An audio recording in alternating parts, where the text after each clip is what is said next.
Here we are in London, home of the 2012 Olympic Games.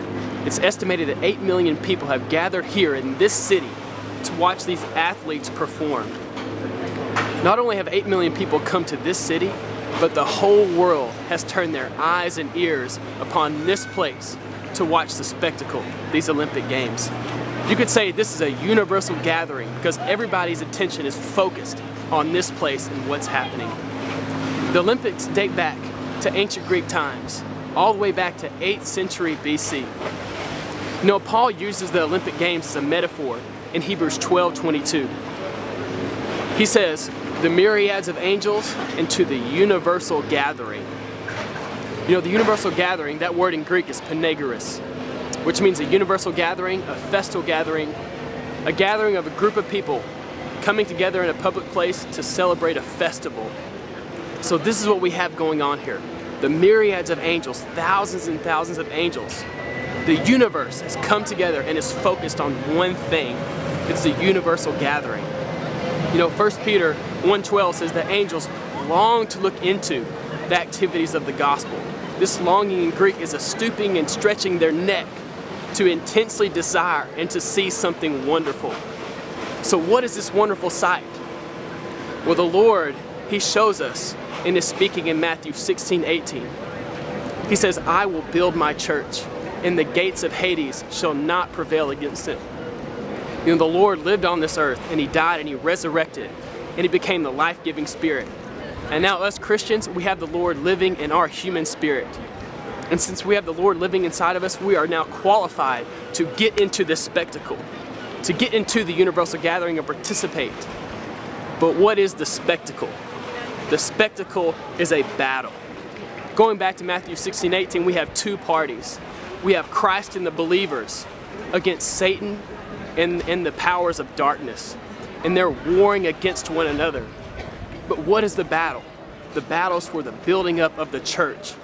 So whenever believers are meeting in a city and sold out for the building up of the body of Christ, the gates of Hades directly rises up against it to attack, because Satan knows once the church is built up, then he's done for it. He's in the lake of fire. You see, when John's prophecy in Revelation, you see in chapter 19, the wife of the Lamb has made herself ready. In 20, the devil, Satan, death and Hades is cast into the lake of fire. And in 21, the New Jerusalem appears, coming down out of heaven from God as a bride adorned for a husband. So we see, what is the event? What is the thing that's going to throw Satan and death and Hades in the lake of fire? It's the building up of the church to produce the bride, to produce the New Jerusalem, God's dwelling place. So this is the focus. This is the goal. This is the aim of the universal gathering, the game that we're in. You know, Christians, they think God is doing so many things, but God is only doing one thing. He has one purpose. Only one thing will fulfill His eternal purpose. Only one thing will satisfy His heart's desire. And that one thing is the New Jerusalem, the bride of Christ.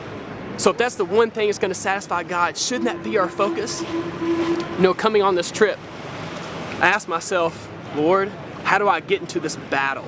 How do I get into this spectacle where the whole universe is gathered and focused? Well, throughout traveling, we saw in the homes where the battle takes place. Traveling from continent to continent, we've been in homes where we've read the Word, prayed, fellowshipped, sang.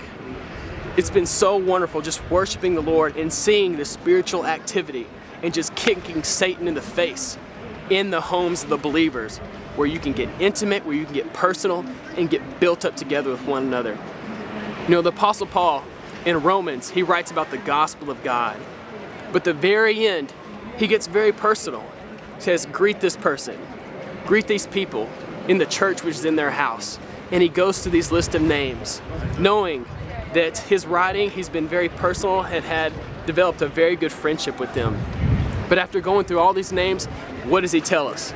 In verse 20 of chapter 16, now the God of peace will crush Satan under your feet shortly. So let's get in the battle. Let's get built up together as believers. Let's love the Lord, pursue the Lord, and enjoy Him.